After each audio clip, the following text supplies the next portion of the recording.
this is Ben Doughty with man of the moment, Ben Davison, trainer of Tyson Fury. How are you doing today? Yeah, good, thanks, Ben. You? I'm good too. I know you're not a glory hunter, Ben, but the aftermath of the Fury-Wilder fight must feel like your coming out party in terms of level of celebrity in boxing, respect, nomination for Ring Magazine Trainer of the Year. Yeah, but do you know, my job is to bring the best out in the fighter, which I feel like I've done, but I was very disappointed with the decision. I firmly believe that we won the fight, and I still do. And the disappointment, to be honest, was overwhelmed everything else, to be honest.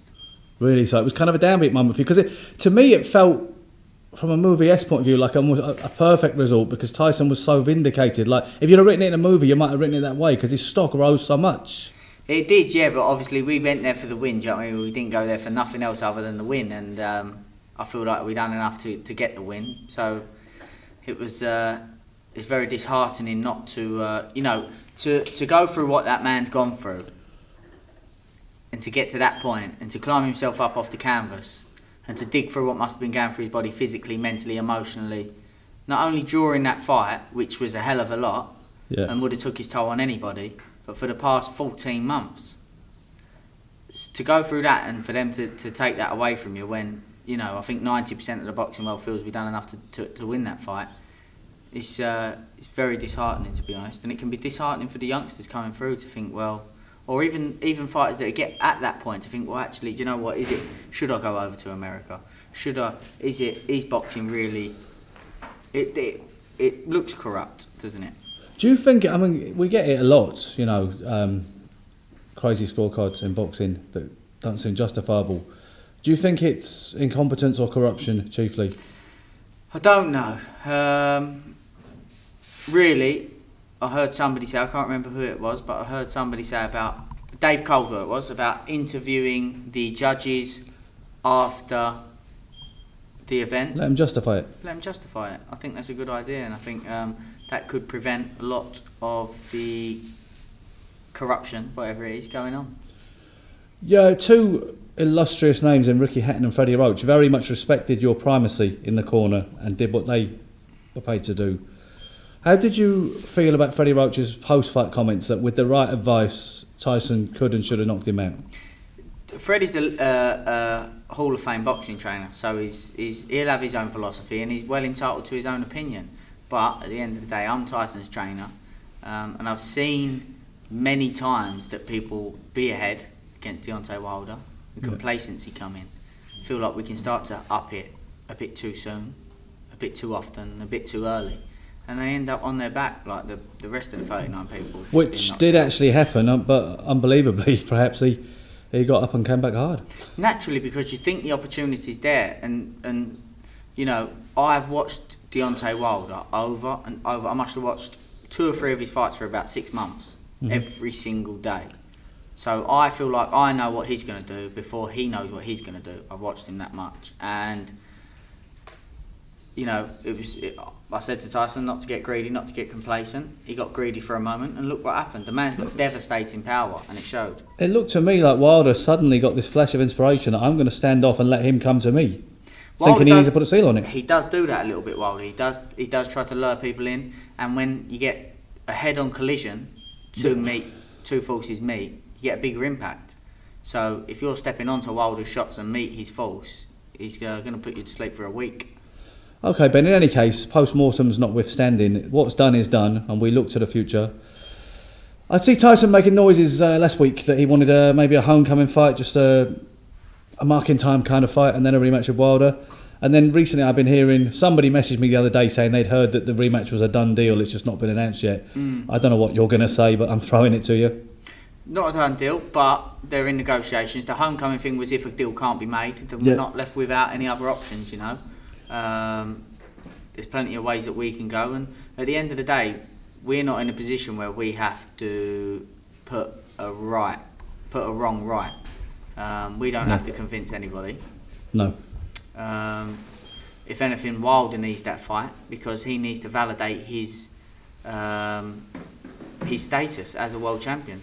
And Bob Arum said just the other day, if you ask a lot of people in the United States who's the best ever in the world, most of them would say Tyson Fury. And I think most of them would say over here, if you understand boxing and you know boxing. It's taken a hell of a lot of momentum away from Anthony Joshua and Eddie Hearn as this, you know, the kingpin of the heavyweight division. There's so much momentum, even though it was a draw, that people are.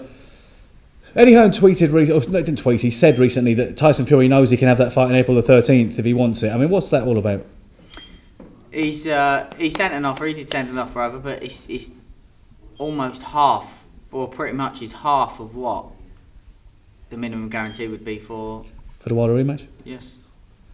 And people made a big deal also the fact, because obviously the claims and counterclaim regarding Anthony Joshua fighting either your man or Deontay Wilder seem to go on endlessly. Some of the fans appear to be getting a little bit fed up and saying, I remember an era when fighters just used to fight each other and get it on. That's pretty much what Wilder and Fury did.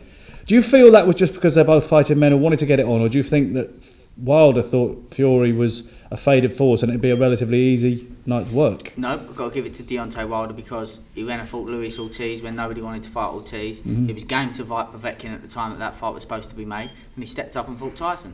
When two elite fighters fight, you can't look at it so much as business. I generate this, I generate that, because if Wilder Fury rematch goes ahead, it generates a lot more than what Joshua's going to generate in his next fight. Yeah. Because the American pay-per-view market is so strong. Each buy is worth 3 times what the buy is back here. Yeah.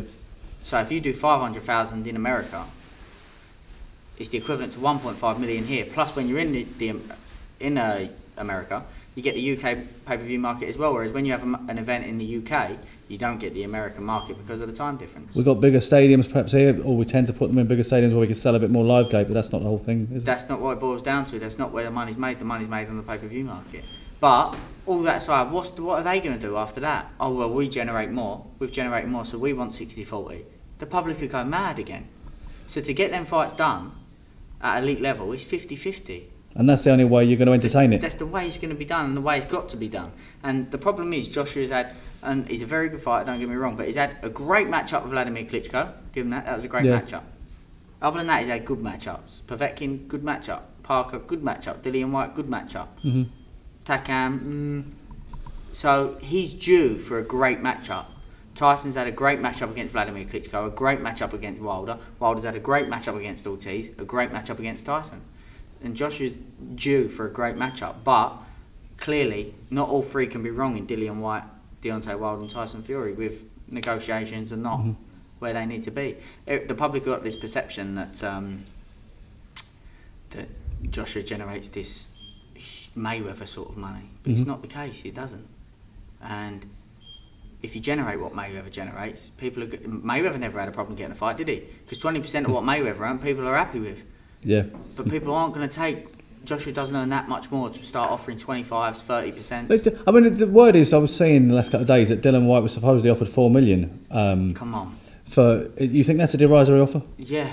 Because some of the old school guys on my page are saying bollocks. You know, if he's offered $4 million, he should take it. You know, somebody even said he should take it for $1 million. And his next fight, if he wins, is for $10 million. Whatever happened to that? Would Sonny listen would complain of a derisory offer when he finally got a shot at Patterson? What's your kind of industry take on that? It's difficult because if you can't, you need to get what you're worth, because short career. You know exactly. The heavyweight division is a tough division. Anything can happen.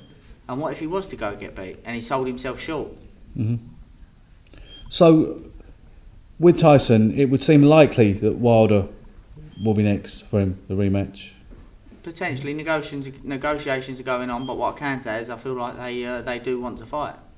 So it looks like we might get it over the line. Are you guys very reluctant to go back to the States, or is that not a problem? It's difficult, but it's a difficult one. But like I say, the American pay-per-view market's so strong.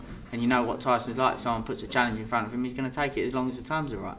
And also, one thing by way of consolation I might suggest is that if you get robbed the first time and the consensus is that he was, then they don't tend to do it to you a second time. It can happen, but they don't tend to. Hopefully. But listen, we've got a little while to go yet to get that over the line. And like I say, there's plenty of options if it doesn't, so we'll see. Well, I'm really grateful for your time today, Ben. Just as a little closing aside, I would like to say that I was watching you in the gym today, just imparting a little bit of advice to fighters in the gym. You do have a fantastic boxing IQ, don't you? Thank you. And I'd just like to make that point as we finish, because people, when you first hit the scene, were like, inevitably, they're like, who's this guy? He's only a young kid. What does he know? I can vouch for you. You've got a lot of special knowledge there, and I'm sure you'll be around for many years to come. Thank you very much. Thank you very much. Cheers, mate. Cheers, mate.